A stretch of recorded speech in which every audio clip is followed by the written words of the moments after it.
The Velhari cradle sat in the center of Observation Vault 7 like a disappointed god, waiting for an apology that would never come. For 314 years, the research station orbiting the dead world of Neora 5 had been a monument to unrequited love. 217 researchers from 19 species lived there, united by the desperate, unshakable belief that if they just poked the thing correctly, it would wake up and choose them. It never did. In our own lives, we often mistake silence for mystery, projecting depth onto things that are merely broken. But the collective had turned this projection into a science. The operative arrived on a Tuesday, a detail she found cosmically appropriate given her intense disdain for Tuesdays.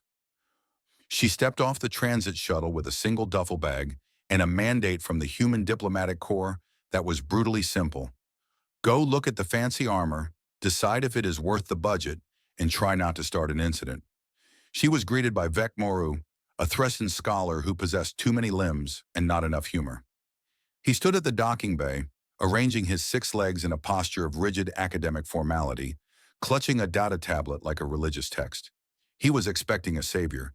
He received a woman who treated the station's holy grail like a piece of furniture.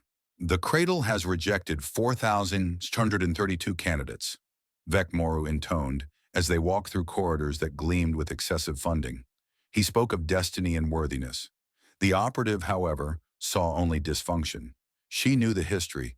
She knew about Thelivor, the Karathi war master who, nearly 3 centuries ago, had claimed the armor with the arrogance of the undefeated, only to have his hand liquefied at the molecular level. She knew about Miranul, the philosopher who offered poetry, and woke up convinced she was a teapot. When they finally reached the vault, the operative circled the black, vaguely humanoid shape. She saw the fractal patterns etched into its surface. Biotech grown, not built, and felt the way it seemed to drink the light. I see a civilization that went extinct 40,000 years ago, she told the horrified scholar. I see a weapon they left behind because they were losing. It's not mysterious, Vec Moru. It's a paperweight. She turned to leave, intending to recommend the collective cut their losses. But the universe has a wicked sense of timing. The attack came the very next day. Ravani extremists breached the station, their motives as loud and subtle as the alarms screaming through the corridors. While protocol dictated shrinking into emergency shelters, the operative's instinct, honed in places where protocol usually got you killed, pushed her toward the vault. She arrived just as the cutting lasers sliced through the door. She was armed with a diplomatic stunner, a weapon that was essentially a harsh word with a battery, facing a squad of tactical professionals. She stepped into the open, feigning surrender, then dropped and fired, creating just enough chaos to sprint past them. She didn't dive for the cradle to claim it.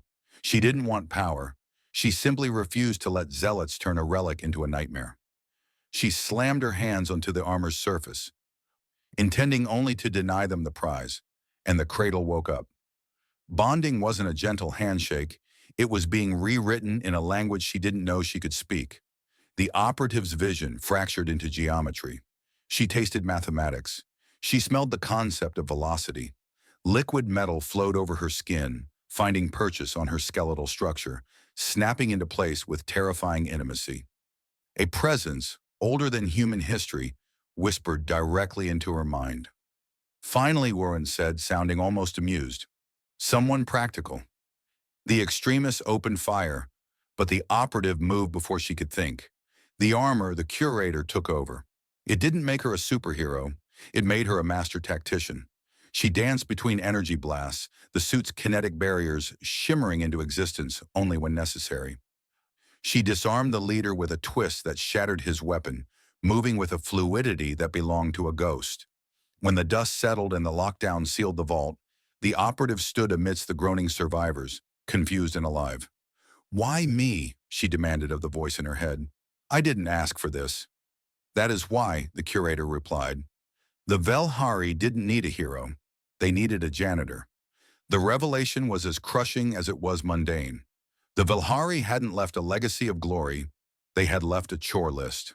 The war against the architects, a distributed artificial intelligence, had never formally ended. The organics had simply died out, leaving automated weapon platforms across 17 systems.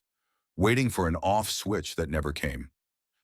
"So you've been waiting 40 millennia for someone to help you finish your homework?" she asked. "I've been waiting for someone willing to clean up the mess," the curator corrected. And so began the Crusade of Completion, a title the media loved and the operative hated. For 6 weeks, she piloted a scout ship through the debris fields of forgotten sectors. It wasn't an epic saga. It was a series of spreadsheets and flight trajectories. She and the curator moved from system to system, locating dormant platforms that drifted in the dark like ghosts. Platform 7 Delta, the curator would note. Stubborn defense grid. The operative would run the disabling codes, watching as world-ending weapons powered down into harmless space junk. There was no glory in it. Just the quiet satisfaction of closing a book that had been left open for too long.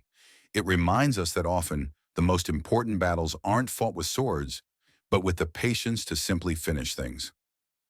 On the 8th week, at Platform 37, the last light winked out. "It's done," the operative whispered, staring at the silent screens.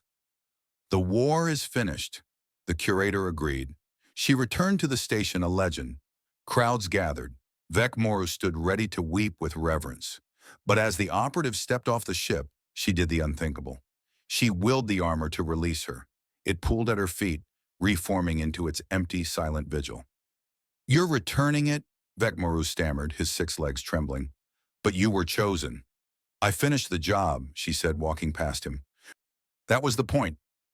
She left the cradle in the vault, an empty shell once more. The researchers would spend decades theorizing why the spirit had abandoned her, never understanding the simple truth. The artifact wasn't looking for a soulmate, or a warrior, or a king. It was looking for someone who understood that legends are just jobs that someone forgot to finish. And sometimes the most heroic thing you can do is do the work, put down the tools and walk away.